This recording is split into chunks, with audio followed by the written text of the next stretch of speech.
All right, this is for Cody. Gonna make some pizza dough and then some pizza a little bit later. So yeah, here we go. We have our 2.5 cups of flour, a little dabble of vegetable oil, pinch of salt. That's my yeast. Tell you about how I get that real cheap later. That last one was sugar. So here we go with the flour, 2.5 cups there. I will say bread flour really makes a nice crust. So what we're going to want to do here is the 2.5 cups of flour. We're going to do a nice big pinch here in just a second.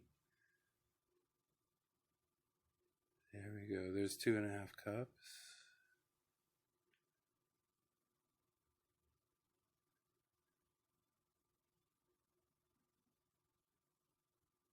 Oh, and here's the yeast. I bought all that yeast for like $5 at Smart and Final. You probably get it online too. It's instant rise, instant rise yeast. Keep it in the freezer in a Ziploc bag like you see there. I just do like 3 pinches of that, not too big. Doesn't really matter. Get at least 2 nice big pinches in there.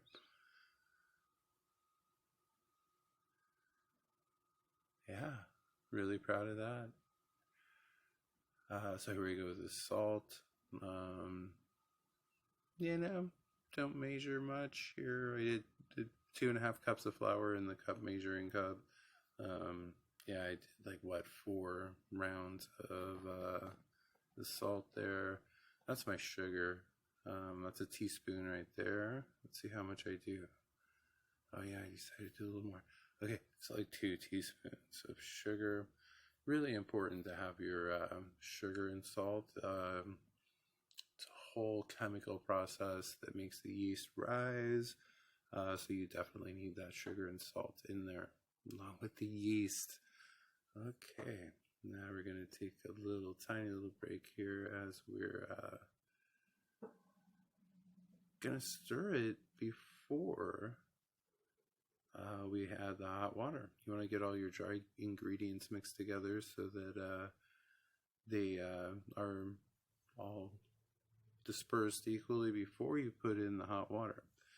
A good thing to know about the hot water here, you want to just use the hottest hot tap water that you have. You never want to microwave, especially the yeast. You'll kill it. It's a living thing.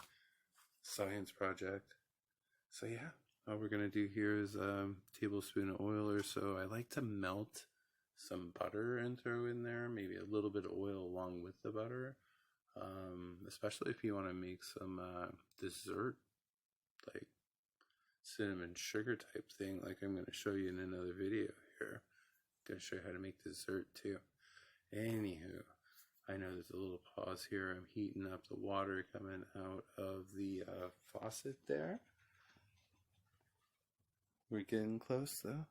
Gonna pour that cup of water in. There we are. 1 cup of water.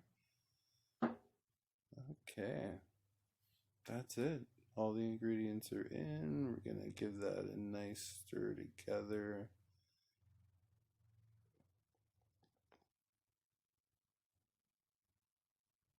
Put a little muscle in it.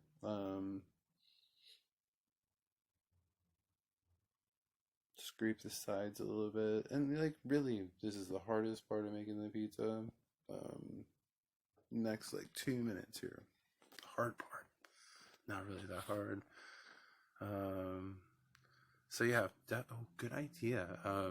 That spoon that you just used, just throw it in a cup of water, anything with water in it, and it'll come right off. You don't want to let any of this stuff dry, or you'll have to soak it in water for a while. But if you soak it in water right away, easy peasy. So that was a little bit of the olive oil, rubbing it all over my hands. And you never know, like you sometimes need a little more flour, sometimes you don't. This really wasn't sticking together that well. You'll see when it comes together, like, yeah, I'm basically kneading it. So like you just want to pull it up, mash it down, fold it over, mash it in again. See, now I'm adding a little more flour.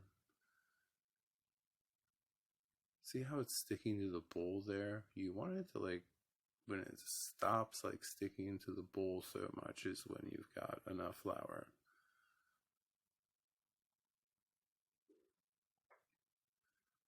There we go. See, we got just a moment left on this. And we're not going to sit here and knead it for like 5 minutes or something.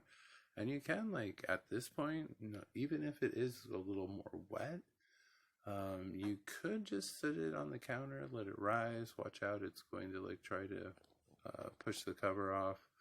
And then once it rises once, push it down, you can put it in the refrigerator overnight, watch out, you will want to, it will double, triple in size, so you want to just like open the refrigerator and tap it down a couple times until it gets cold. Anyhow, I understand the processes when you let it go overnight like that, and I will leave it just sitting on the counter for like 8 hours too. Anyhow, just been folding that over a little bit. Look how it's all sticking together. It wasn't sticking to the bowl anymore.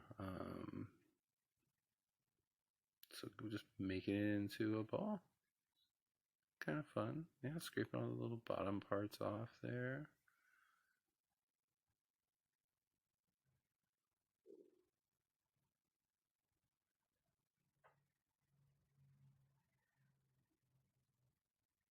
Not sure what's happening now.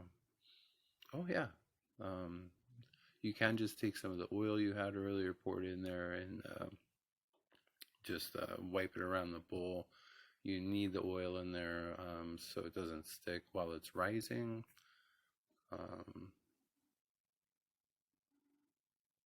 Spray the entire top of it also with the oil, or just put a little bit more normal oil and spread it over the top.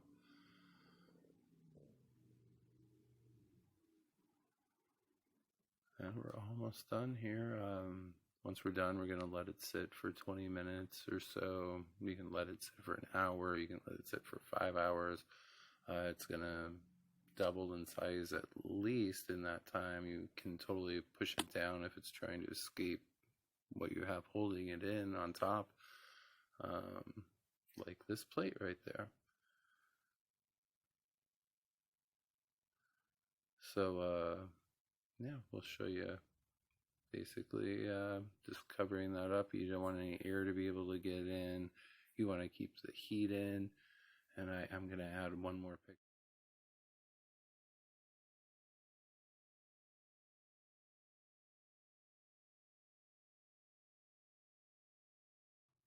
If you're going to eat the pizza right away, it's a good idea to just put some hot water in a smaller bowl and put the bowl with the dough on top.